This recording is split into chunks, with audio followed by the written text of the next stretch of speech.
So I don't know exactly what the Dramagate thing is, but I started seeing titles of it, I guess, a few days ago, and I really don't care.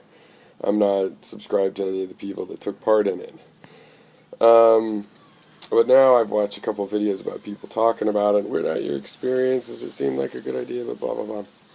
I mean, oh, Snake Plisskenist mentioned something about it. So, what the atheist community, and there's a general truism to this beyond just that community, but what the atheist community needs to face back,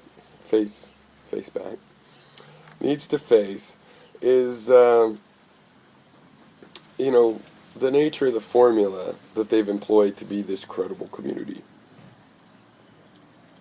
And I've seen a couple clips of Bionic Dance defending it, like, we thought there was a problem with drama, so we'd make some fake drama to catch people in a honey pot.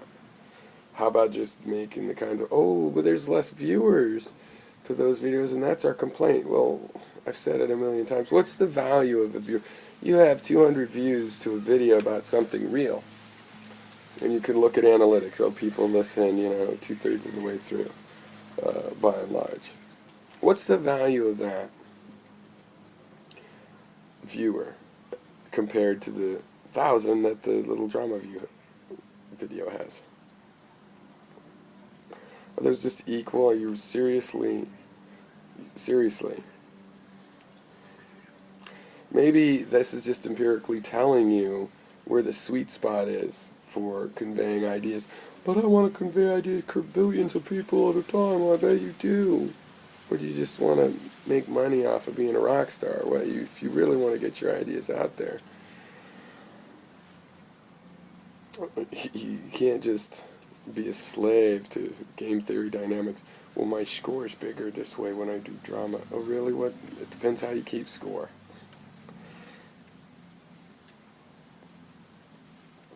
Okay, the formula of YouTube atheism is a very common internet formula. Is you go find an idiot and you make fun of him. You're not trying to convince him of shit. Alright? You're going, trying to make, why do people do that? It's a bully thing. Some people need to be bullied. Yeah, maybe go bully some Nazis, I guess. I don't know. I'll probably tolerate that longer than most bullying. Eh. And I feel a little bullied by the culture when people that I think might even be atheists can't admit it and run for office. Okay, so it's like, okay, I don't know what's going on there. There's a battle. But this pride about our credible community, now it's getting divided by feminism, now it's divided by Dramanism. The whole thing is predicated on find a useful idiot and make fun of them. You're looking around town for people to use as a village idiot. You're not trying to edify that village idiot. You're not trying to help him get on his feet or be less of an idiot. You are taking advantage of the fact that he's an idiot. It's essentially a bullying metaphor. Any metaphor you want to apply for that. And on top of that, people are like, no, I'm trying to tell him how things really are. Really. Because if you wanted to do that, you go find somebody more borderline that really is wondering, well, I've had a loss of faith, but I don't want to become a bad person. Those are the people that might actually change their mind. You look for those. No, for one, to see a person like that, you have to get to know him as an individual. Oh, how are you going to do that when you want 10,000 views? You don't give a fuck about the individual. And the other stupid thing is, look, if you say, I could be fooling myself, but I'll just share with, maybe this is a lack of humility. But I've come to communities like this, where there's a lack of a certain idea. And I've inserted ideas in the network, they go around, there's no credit. But I see them out there. You know, I could be confused, maybe I didn't influence that. I'm still okay with it because it's like, well, I guess I must be realizing things at the same time as other people out there, more or less, and things I realize sometimes echo around after I start talking to them. Other people happen to. It's coincidence. Either way, it's fine. But I think you can put ideas out there in the network, and mathematically, it's certainly possible. Well, I got 10,000 views of people watching my South Park atheism. They guffawed heartily. Right, but if I have 100 views and 10 people actually thought hard about it, And they're intellectual people, like to talk to things. They have their own channels. They talk to people in real life.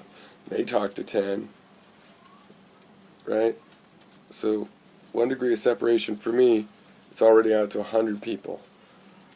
You know, then it's 1,000 and 10 and 100,000. Just with the just if it's a strong enough idea that 3 or 4 people play telephone with it before it dies off, and the person's like, "What was that again?" But you're getting to tens and tens of thousands of people.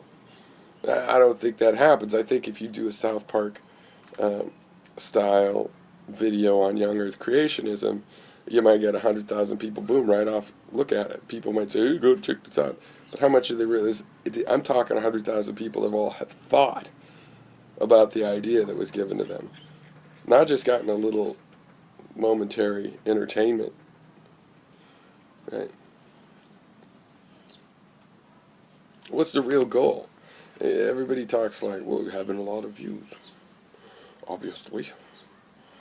Really, that's the goal? How is that? What does that accomplish? Well, that's what means you have a lot of influence. Does it really? I've noticed a lot of people, if they change their act, they lose their audience. Right? They're aping and doing the little song and dance that the audience likes. A character, they're Andy Kaufman being forced to be Latka. Because the audience wants it. Audiences are pushy. In a lot of ways, the audience is in control, at least if you let it become massive, if you let it, provide your living, for sure. So you need to state another goal. I want people to get, to reason better, or I want people to realize there's no God, or well, there's a lot of ways for that to happen. Mocking Christians doesn't make Christians become atheists, unless they were very close already. When you have these conversions, these people were prepared for it. I think, wasn't Decky kind of a conversion? Yeah, well, she was obviously a very big thinker, introspectively already. Now, it might have enabled her to see other people going, yeah, validate, I'll validate, fine, go express yourself. That's a lot different than, trying to spread the word and counting how successful you are by a number in a YouTube database. It's like you guys have no idea the data you're missing, what you'd really need to know. Because each of those views is an individual view. Right?